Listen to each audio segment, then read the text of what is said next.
But assuming what works for you will work for them, especially if it's different, won't work.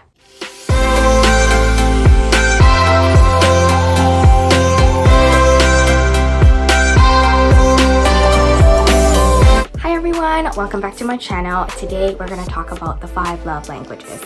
You probably have heard of this term. It's been thrown around and has been pretty popular for a little while. It's based on the book of the 5 love languages by Dr. Gary Chapman. Understanding your partner's love language and them understanding yours will make your love life at its best. Most people have only one primary love language, but some people speak 2. So if you are interested in knowing about the 5 love languages, continue watching. What you may think is an act of love, your partner may disagree. So it's important to not assume what their love language is, and you should just ask. None of these 5 languages are any gender specific, and again, most people speak primarily 1, but some speaks 2. Number 1 is words of affirmation. Number 2 is quality time. 3 is receiving gifts. Number 4 is acts of service, and number 5 is physical touch. Your love language is words of affirmation. You love to tell people that you love them and how much you appreciate them. You love to give compliments and receive compliments. Then this might be you. For the love language of quality time, you love undivided attention. And when things or plans don't go through, like hanging out with your friends or your partner, it will hurt you. Then maybe this is you. And if your love language is receiving gifts, every occasion you love to receive gifts and you give gifts as well. And when your partner misses a occasion, you get very upset. If your love language is acts of service, you like to do things for your partner. Like you like to prepare a nice breakfast for your partner, or you like to clean their space for them, and you enjoy doing chores for them. It's things that you don't have to do, but you choose to do because you want to show them that you love them and you care for them. Then maybe this is you.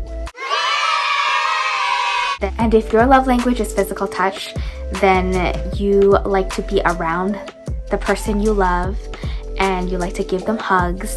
You like to be touching them, but not in a sexual way, but just unintentionally without realizing that you're like rubbing their back because it's comforting for you. Your love language might be physical touch.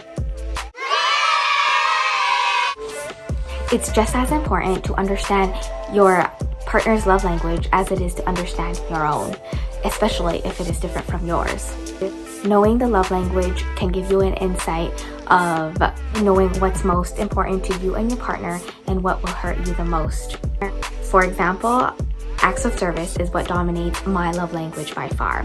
So when my partner makes me dinner, or carries the grocery bags for me, or he warms up my hands for me when I'm cold and lends me his coat, that's when I feel the most appreciated and loved. On the other hand, if he lacked following through with small and large tasks and being inactive rather than proactive, then I will be the most upset. In a relationship, it's really important to know your partner's relationship. That way you can give them the most love and make them feel most appreciated when they need it the most.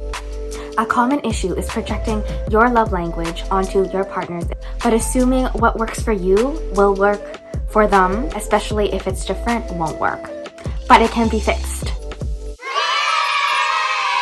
You can ask what their love language is, or go online and take a quiz to see what it is, and pay attention to their top 3 love languages. Start making a change in your relationship. Also, make sure to consider their love language when problems arise. That way you will know how to fix it and make them feel the most appreciated.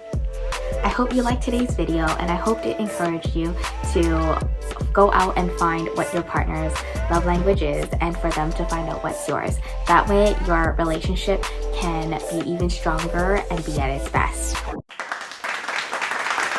Don't forget to press the like button and subscribe if you haven't yet. I'll see you in my next video. Thank you. Bye!